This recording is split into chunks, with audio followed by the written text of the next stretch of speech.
Then saka natin siya speed test. Okay, so dapat yung inyong ping or MS dapat nasa 15 to 25 lang mga boss.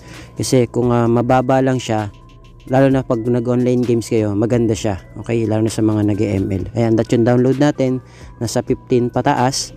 Pero sa atin, ang ganda, pumapalo ng 60. Tapos yung MS natin, nasa 18 lang.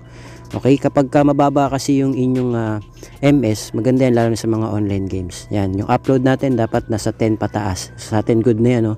Nasa 26. Download natin 25, upload natin nasa 26. Okay? Tapos yung ping natin nasa 18. Yan.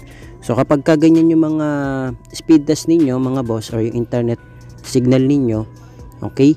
Kayang-kaya nyo na mag-play ng mga 1080p na 12 hours video. Try natin yan sa YouTube. A few moments later. Play tayo ngayon sa YouTube mga boss para makita nyo po. Okay?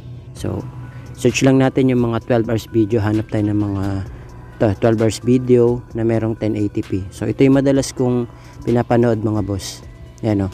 Kita nyo, nagpe-play kagad siya. Tatasan natin yung resolution. Okay, advance. Gawin natin 1080p. Okay? Then, saka natin siya ipo-forward. Ayan, nakita nyo mga boss, nagpe-play kagad siya. Hello mga boss, welcome back dito sa ating YouTube channel. Kumusta? Salamat nga pala sa walang sawa at patuloy na pagsuporta dito sa ating YouTube channel. Okay, so meron naman tayong tutorial mga boss para po sa lahat ng mga gustong mapalakas yung kanilang mga internet signal. Okay, lalo na po sa mga taga-probinsya. So kung kayo po ay mga taga-probinsya or liblib yung lugar sa inyo, pwede po kayong pumunta sa mga bayan o kaya sa palengke o kung saan man po na makakasagap kayo ng maganda-gandang signal para matry nyo po ito kung makakatulong po sa inyo. Okay? So ako pala mga boss ay naka talk and text only data po pala. Okay?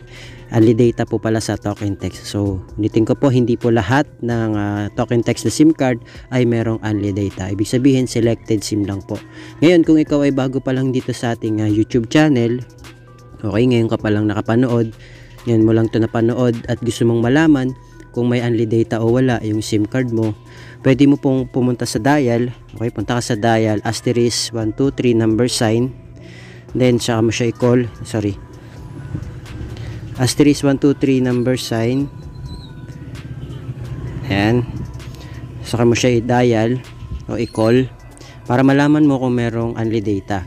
Okay? Kapag ka may only data yan mga boss, congratulations. Pero kung wala, pasensya na po. Kasi selected SIM lang po yung meron yan. So, paano po ba magkakaroon ng ganyan? Okay? Depende pa rin po kay Lolo Smart. So, ibig sabihin, hindi natin sakop or hindi natin alam kung paano magkaroon ng only data. Ang may power lang po niyan ay si Lolo Smart. Okay? Ngayon, kung isa sa mga naulan na ng SIM card yung talk and text mo, congratulations. Pero kung wala, pasensya na po. Kasi selected SIM lang po yan. Okay? Katulad sa akin, meron akong only data. Okay? So, yan po yung promo ko ngayon. O-on ko lang po yung data ko. Papakita ko po sa inyo. Magpe-play tayo ng video sa YouTube. Yan. Okay. Try natin yung mga boss. Okay, try natin tong isang video na to. Okay, yan. Makikita nyo. Nag-play kagad siya. So, yan yung isa sa mga promo natin mga boss. Only data. Okay. Ngayon, ituro ko naman sa inyo kung ano yung setup. Okay. So, punta tayo sa settings. Connections. Mobile networks. Hindi ko po alam kung ano yung gamit yung phone at yung promo ninyo, pero good for all networks po ito, lalo sa mga nakadito SIM. Okay, so ibig sabihin, Smart, Talk and Text and Sun, Globe and TM, at saka sa mga nakadito SIM, pwede po ito. So, punta tayo sa access point names. Then, click natin yung add. Then, ito yung magiging name niya mga boss. Fast APN 2024. Okay, lagay nyo po dyan Fast APN 2024. Click mo lang OK. Tapos yung APN nyo mga boss, lagay nyo dyan fast.internet. Nilagay nyo po yan ha, fast.internet. Okay, click natin OK. Tapos yung username nyo mga boss, ito yung gagawin nyo dyan. Lagay nyo at fast APN 2024. Sorry. Yan. At fast APN 2024. Click OK. Tapos yung password niya mga boss, ito po yan. At fast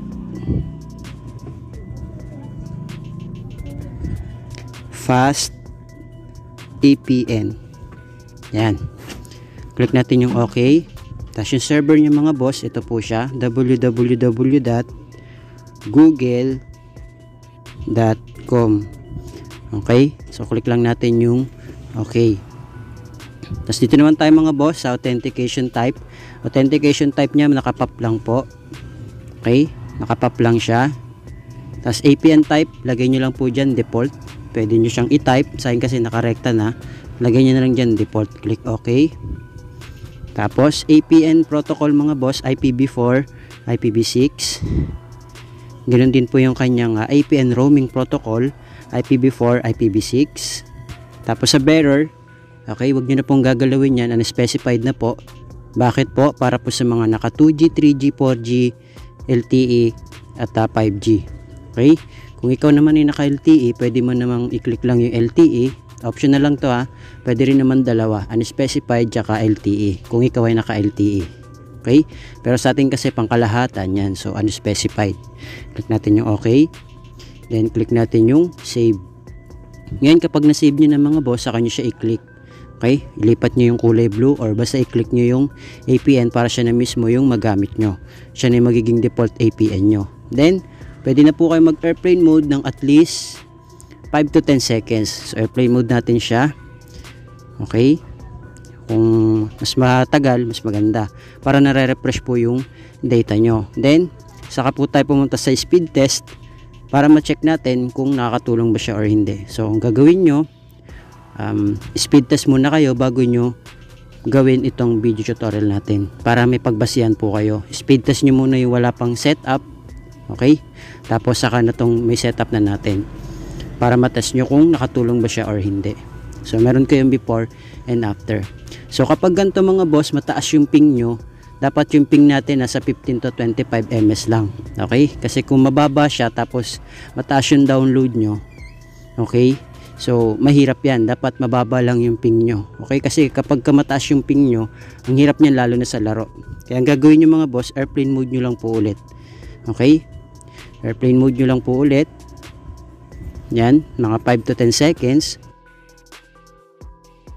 Okay, then saka natin siya speed test. Okay, so dapat yung inyong ping or ms dapat nasa 15 to 25 lang mga boss. Kasi kung mababa lang siya, lalo na pag nag-online games kayo, maganda siya. Okay, lalo na sa mga nag-ML. Ayan, that yung download natin, nasa 15 pataas. Pero sa atin, maganda, pumapalo ng 60. Tapos yung ms natin, nasa 18 lang. Okay, kapag mababa kasi yung inyong ms, maganda yan lalo na sa mga online games. Yan, yung upload natin dapat nasa 10 pataas. Sa atin good na yan, no? Nasa 26. Download natin 25, upload natin nasa 26. Okay? Tapos yung ping natin nasa 18. Yan. So kapag ganyan yung mga speed test ninyo, mga boss, or yung internet signal ninyo, okay? Kayang-kaya nyo na mag-play ng mga 1080p na 12 hours video. Try natin yan sa YouTube. Play tayo ngayon sa YouTube mga boss para makita nyo po. Okay? So, search lang natin yung mga 12 hours video. Hanap tayo ng mga 12 hours video na merong 1080p. So, ito yung madalas kong pinapanood mga boss. Yan o.